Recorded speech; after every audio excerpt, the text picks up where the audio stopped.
Hey guys, for this video today, it is January 5th, 2020, which is not only the day of the World Junior Hockey Championship gold medal game, but also officially or unofficially the final day of the holiday season now that a lot of adults and the kids are mostly going back to school. So today was the gold medal game between Canada and Russia in the World Juniors, and normally I don't jump into topics about hockey games as much, but today I'm going to break tradition a little bit. Plus, I'm also going to talk about the fact that the IIHF has finally fixed their overtime rules, at least for the gold medal game right now.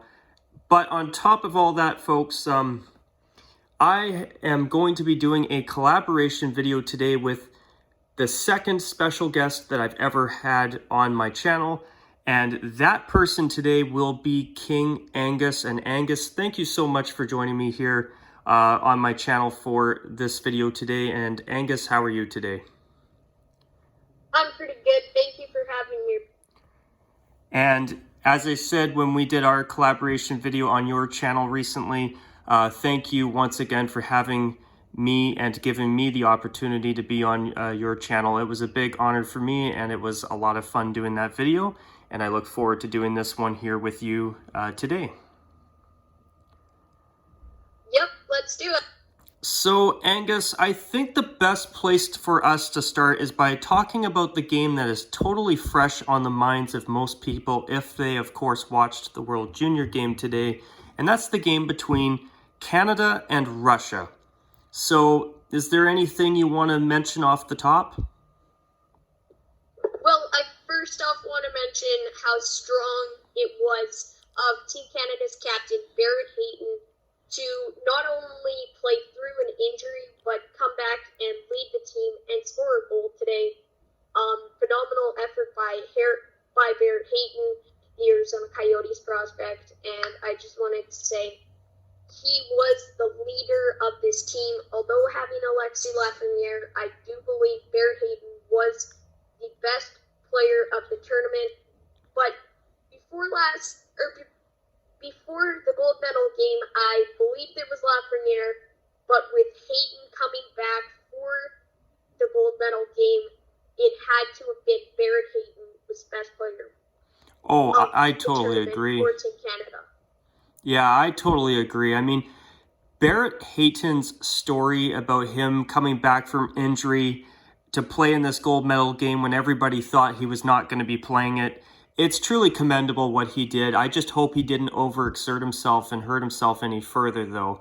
But at the same time, he tied the game when Canada was down 3-1. He scored to tie the game 3-3, and then that was followed up with Akil Thomas scoring the ultimate game winner. But I must say, the fact that Barrett Hayton came back from injury and played as well as he did today was just commendable. Us Canadians should be very proud of his performance today, because I think he was a big factor in today's gold medal victory over the Russians. I couldn't agree more. Barrett Hayton, what a leader, and I think he's going to have great things happen for him in the NHL. And that injury against Finland looked really, really scary. You could tell it was. By his facial expressions and the scream he let out as soon as he went down, that he was in a lot of pain. And he said in a post-game interview that he would not miss this game for the world. And he didn't miss it. He didn't disappoint anybody. In fact, he probably impressed many Canadians. No kidding. As myself, I am. For sure. And you know what? I think he's really given himself a big feather in his cap, too, in terms of his future in the National Hockey League. I think the Coyotes will be very happy to have a player that is so...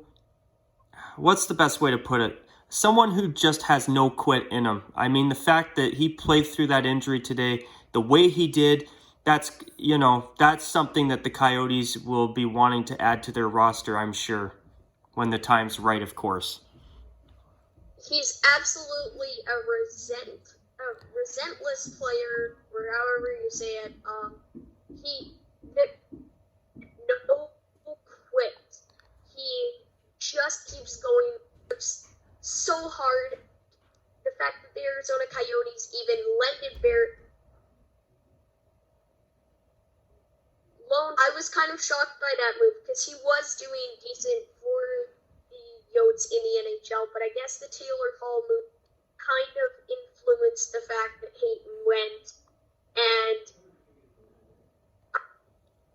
as you said, Canada should be very, very proud of the leadership shown by their young captain. And I'm not saying anything against captains of the past, such as Maxime Comtois, who did a phenomenal job last year. It wasn't his fault at all. I just want to say that he was picked for the penalty shot.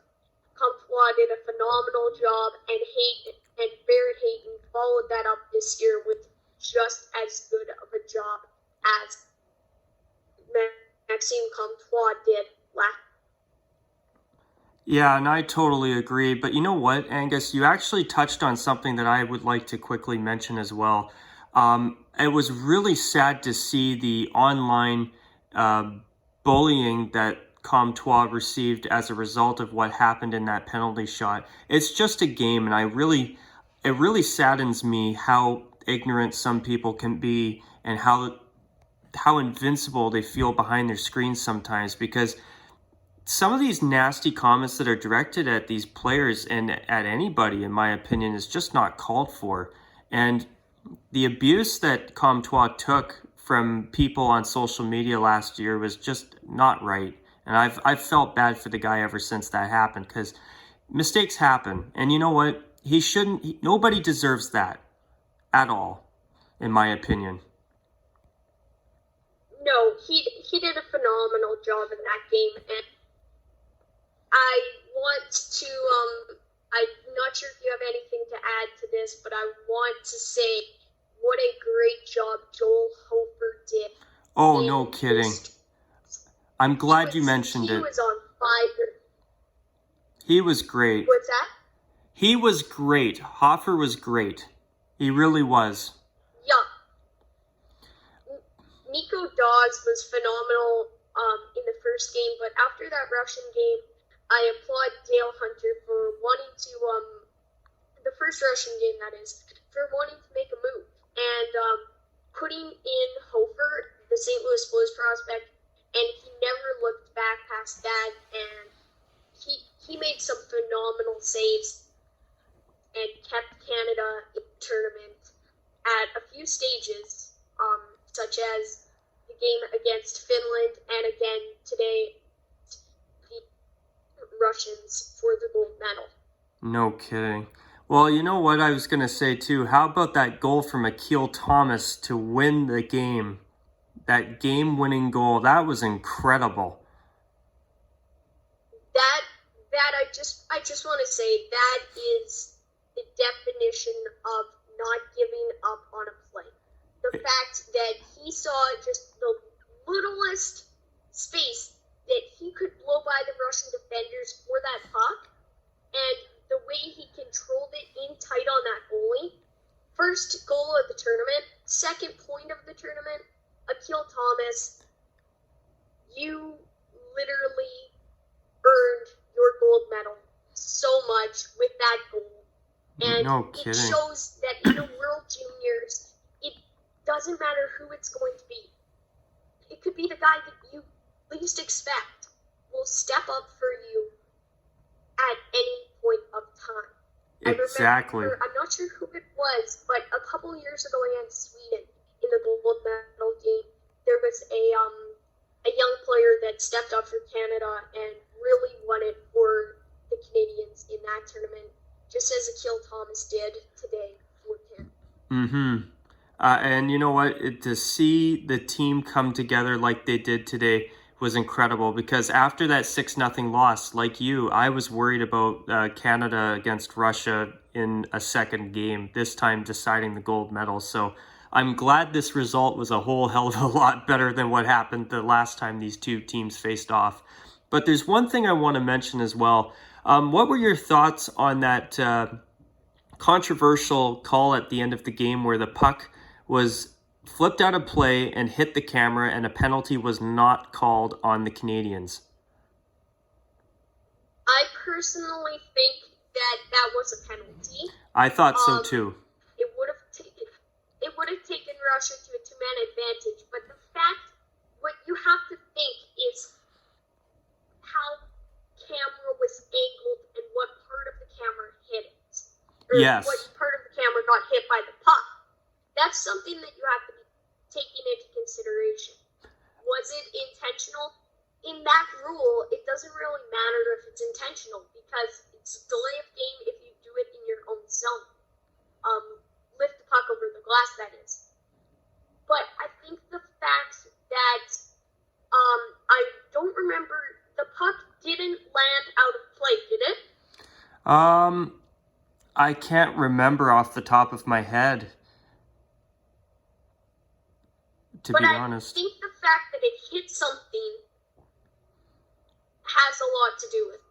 I think if it would have went over the camera, would have been a penalty. Oh, for sure. It's a controversial call. I think another angle of the camera, it might have even been, like if the camera was facing directly towards the boards where the Canadian player shot it over. And I don't think that would have hit the camera. And I don't know if it would have went out of play, but I think that the Russians had a great argument there and that it probably should have been a penalty, in my opinion. What do you think about that? Well, the thing is with the camera, I know I've talked to a few people about it, and everybody I've talked to felt that it should have been a penalty because even the TSN announcers were saying that TSN intentionally moved the camera back behind the glass so that it would not interfere in the game, which ironically it technically did. But the thing is I'm not sure. I'm still kind of on the fence because there's part of me that does feel that, here's the thing, if that camera wasn't there, that puck would have gone out of bounds easily. And at the same time, you know, that camera was there. But the thing is, I actually do feel, to be quite honest, that I think Canada got a little bit of a lucky break there because that camera, as the TSN announcers did say during the game at the end when this happened, TSN decided to put their camera at center ice behind the glass so that in the event of the puck being anywhere near that vicinity, that the puck is not interfered with by the camera. So for that reason, I do think that it probably should have been a call, and I do feel bad for the Russians in that regard because I do feel that, you know, it's too bad that it happened. It's too bad that. Oh, you can go ahead. After that, the Russians didn't really show any discipline with the stick getting launched out and then playing the puck with a broken stick. That's when frustration gets the most of these young Exactly. kids. Actually, you can't get too much on them. Going back to kind of the Comtois situation, they're just kids. yes. They're not professional hockey players yet. That's I think true. that, sure, they're drafted into the NHL. Some are, some aren't. You can't let, say, an adult say, yeah, this was a stupid play, all that. Well, guess what? These guys are still very, very young. It's like being at a Pee Wee game and yelling at the goalie for not saving the puck. Like, you can't expect the world from these kids. It's not the same as an NHLer by any means. Oh, I totally agree. I think frustration got the best of them. They realized they'd come that far, and that's the point where you'd rather win the bronze medal than the silver. And I think that eventually the Russians will realize what an accomplishment it truly is. to see. But what do you think about that? Well, you know what, Angus? I think you made a wonderful point there. I think that what happened was after that controversial call, I was going to say I felt that the way the Russian players lost their discipline, they did dig their own grave in after that call. It's too bad that the puck hit that camera and that camera was there, but everything happens, and I understand that TSN's got to have a camera somewhere. But it's just a case of a very small odds chance of something happening, or an extraordinary event happening actually happened in that case. And I think that Russia did get a little bit gypped from that myself, but I also understand why the refs didn't call a penalty too. Another question on that is, how much would it really have mattered when Hofer was playing at the level he was in that game? Would a 2-man advantage and the goaltender pulled, so 3-man advantage, 6-on-3, how much of a difference would that really make with Joel Hofer playing well? And we know Canada has some good defensemen, Ty Smith, Kevin Ball, Bernard Docker played a phenomenal tournament, just to name a few. And I think that it's you take in the consideration what if that penalty was called? Would we be sitting here talking about the Russians winning the game in overtime? That's true. But you also, at that point, think about why wasn't it called? Yes. The refs, at the end of the day, it's the refs' decisions. It is. They're the ones that are professional at calling games, calling penalties, and they're the ones at the end of the day that, among all these fans, are the ones that are truly unbiased to a certain extent. When you think about it, we're talking from Canada, but we're still saying that should have been a penalty. People from Russia, that should have been a penalty. But most people from Canada, that was no way a penalty. That's true. It really does make you think, what if it was called? What if it wasn't called? How would the game have panned out? That's true. But that'll be something that we also never know. Because, you know what? I will say this, though. At the end of the day, am I ever glad? And I know you'll agree with me on this. Is it not great that Canada won the gold medal, or what? That was awesome. Oh, it's phenomenal. Like, these boys played a heck of a tournament. Like, they sure did. They were phenomenal, and I can't say enough great things about them. And me too. Leadership and the way that guys played, like Alexis Lafreniere, Joe Valletto, Dylan Cousins, Bernard Docker, Ty Smith, Kevin Ball, just to name a few. One thing I didn't see was much of Quinton Byfield. I thought that we'd see more of Quinton Byfield. You know what? Canada didn't really need him. But man, one thing I'm scared as a Montreal Canadiens fan that I'm gonna have to take on the Habs are gonna take on the Tampa Bay Lightning and Nolan, because man, if Nolan Foote breaks the NHL soon, when Kucherov and Stamkos are still on the team, that's a scary power. He had the best shot all tournament. Phenomenal. Nolan Foote, like, round of applause. He was awesome. Couple goals. Everyone played really well. And as you said earlier, if you're from Canada, you should be really proud of how this team came together and in the end when it mattered the most, and that the fact they ended up getting the win. Exactly. The gold medal. Exactly. I couldn't have said it better myself, Angus. I'm glad. This makes me even more glad that I asked you to join me on this video because you've made some really wonderful points. I was going to say something here, and truth is, I've got some videos that I've already filmed back on New Year's Eve that I still need to upload to the channel, but I'm going to wait until I finish my 4-part video series that I'm currently working on as of today. But the thing is I made a video on New Year's Eve talking about the whole World Junior situation, and I think I'm going to be very curious to hear your thoughts on this, Angus. But in terms of the whole World Juniors, I have honestly felt that Canada getting spanked by Russia 6-0 was actually a good thing, because I've been feeling for a while that I think it's too often where a lot of these players, especially when they're younger teenagers, I think sometimes they tend to get a little bit carried away thinking that, oh, we're Canada, if we just show up, we're going to win.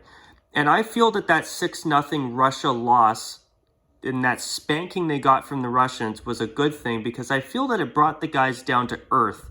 And ever since that game, I noticed that Canada has been a totally different team. What are your thoughts on my comment that I think that loss was actually a really good thing, especially now that they've won the gold medal, eh? Well, I don't think it was a really good thing. I think it was the best thing to happen to Canada. Like, after last year, the fact that I think having a good game to start the tournament made a lot of a difference, because after last year's first game, 14-0 to Denmark, yeah, we won 14-0, and those guys on that team just got absolutely carried away with themselves. And I think so too.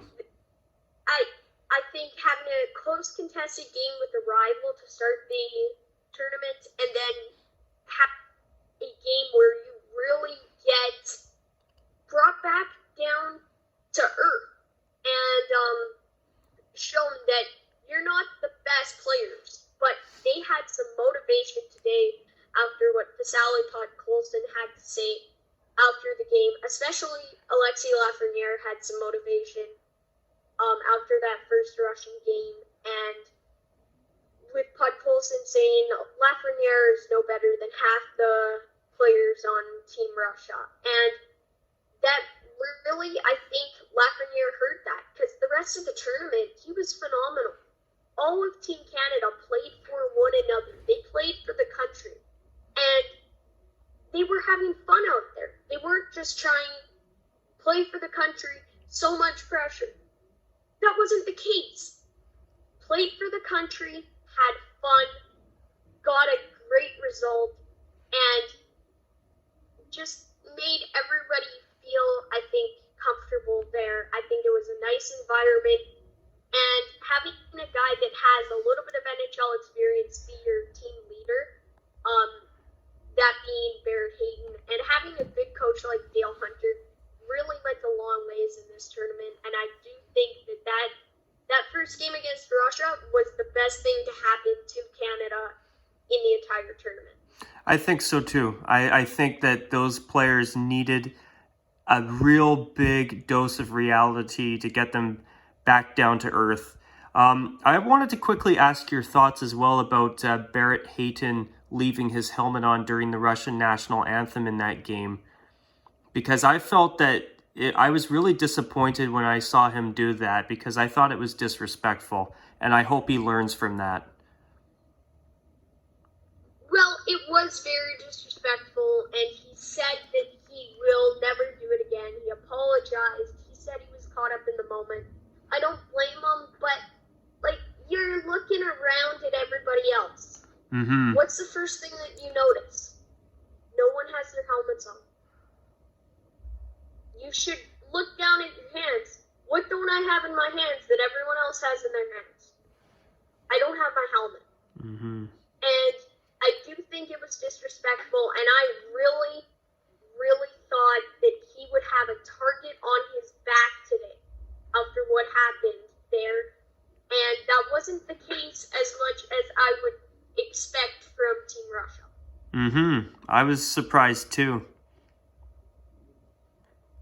But that's, you know what, there is one thing, though, that I'm glad you brought up earlier, is that these players are, and I think sometimes people tend to forget about it, that these players are all kids.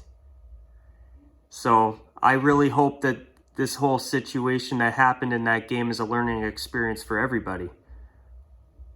And I believe Yes, that I agree. I believe that Barrett Hayton has definitely learned his lesson. I think he has. I agree, yes.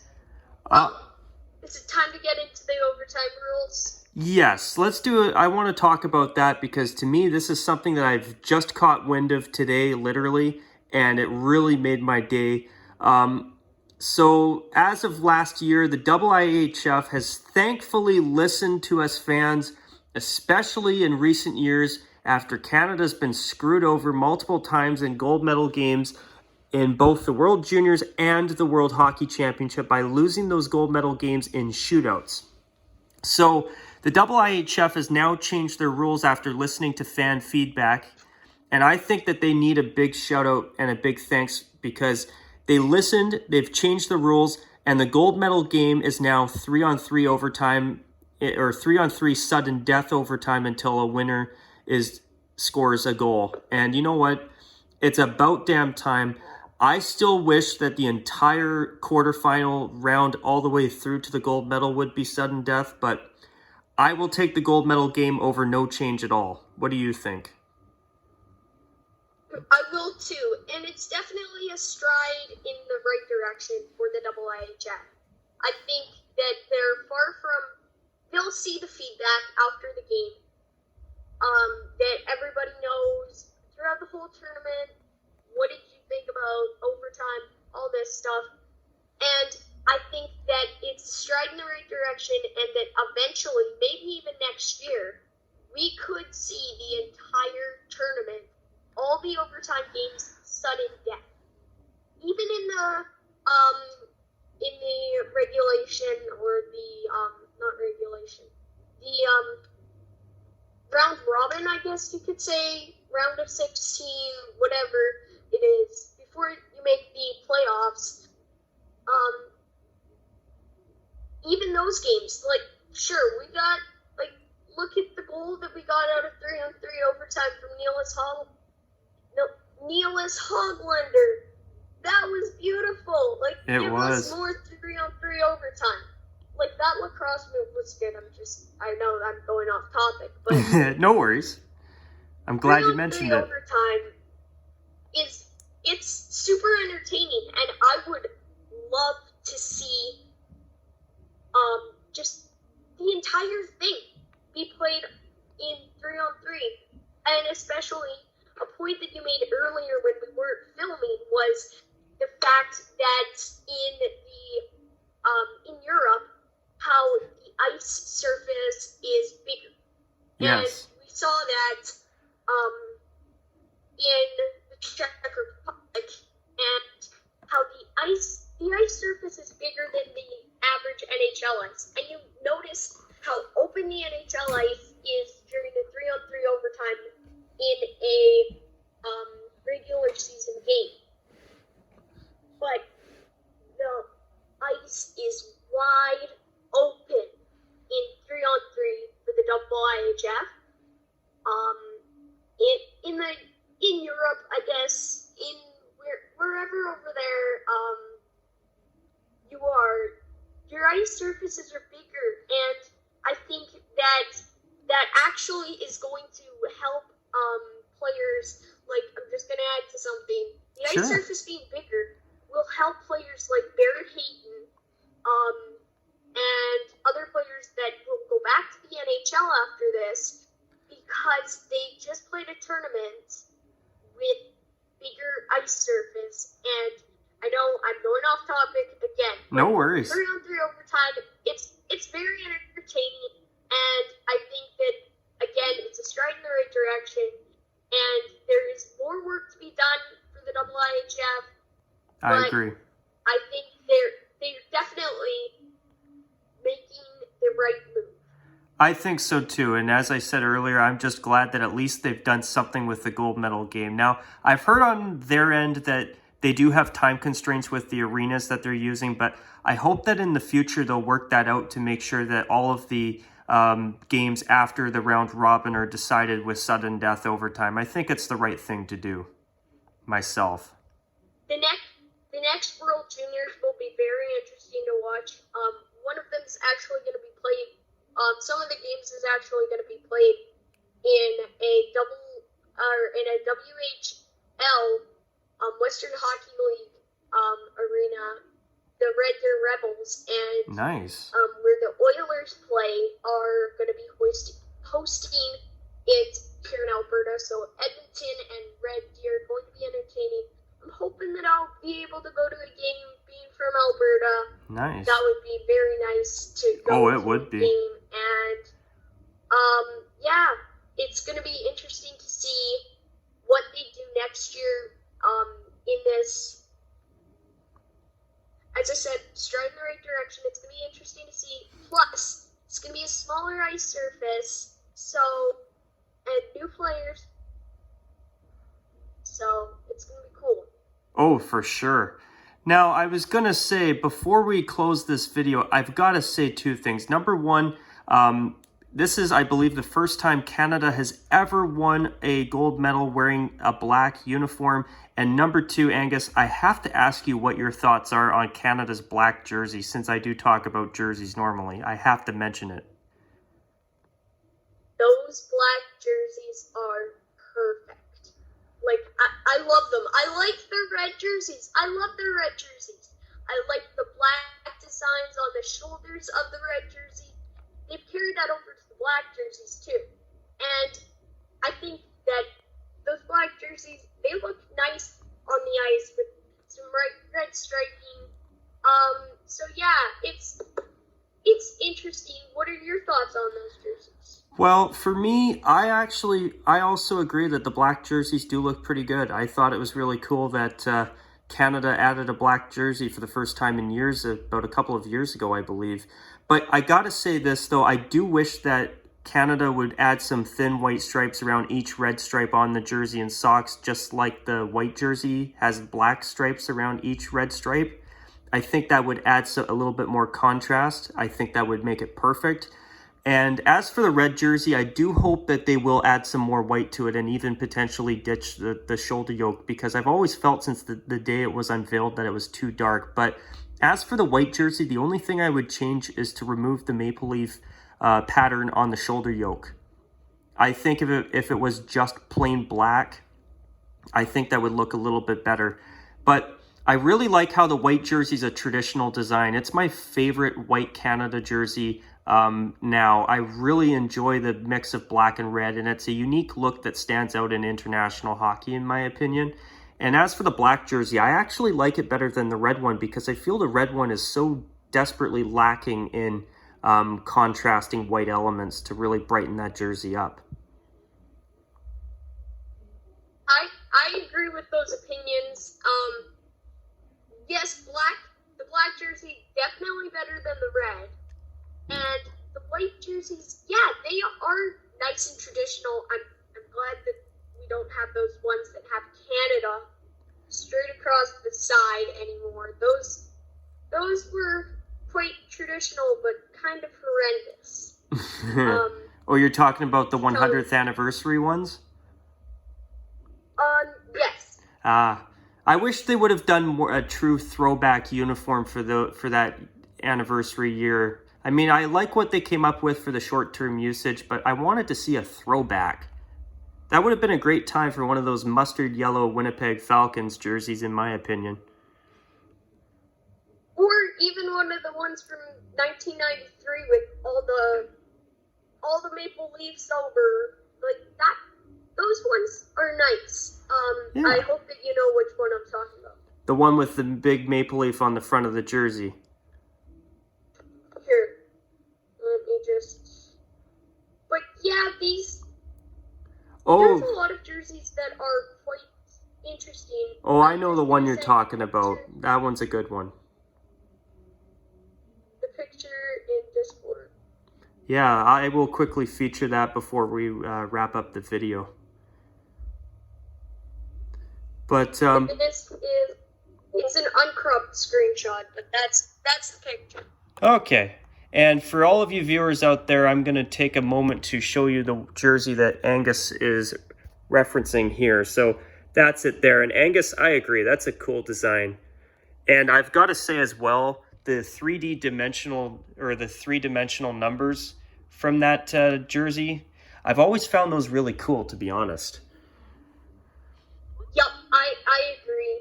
I agree with that 100%. That's a nice touch to a very nice jersey. I totally agree. It would be cool to see Canada do a throwback uniform at some point. But anyways, on that note, Angus, was there anything else you wanted to add? I actually want to ask you, what's your favorite Olympic or World Junior Canada jersey? Yeah.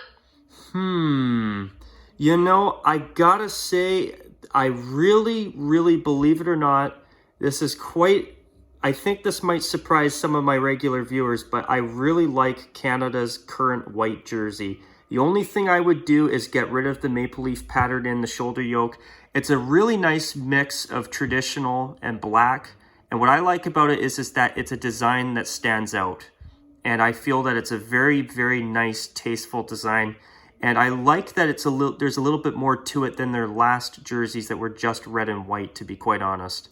I didn't think I'd be saying this, but honestly, I really like their current white jersey. I think that might be my favorite one to date. Interesting. Mine is the red jersey Nike from the 2010 Olympics in Beijing. Yes, that is. I'm actually privileged enough to say that I own this jersey. It's beautiful. I have it too. It's a great jersey. I love the fact that the designs in the maple leaf, like that's something that you really find anywhere else, with little designs inside the logo. I think that it's a great jersey.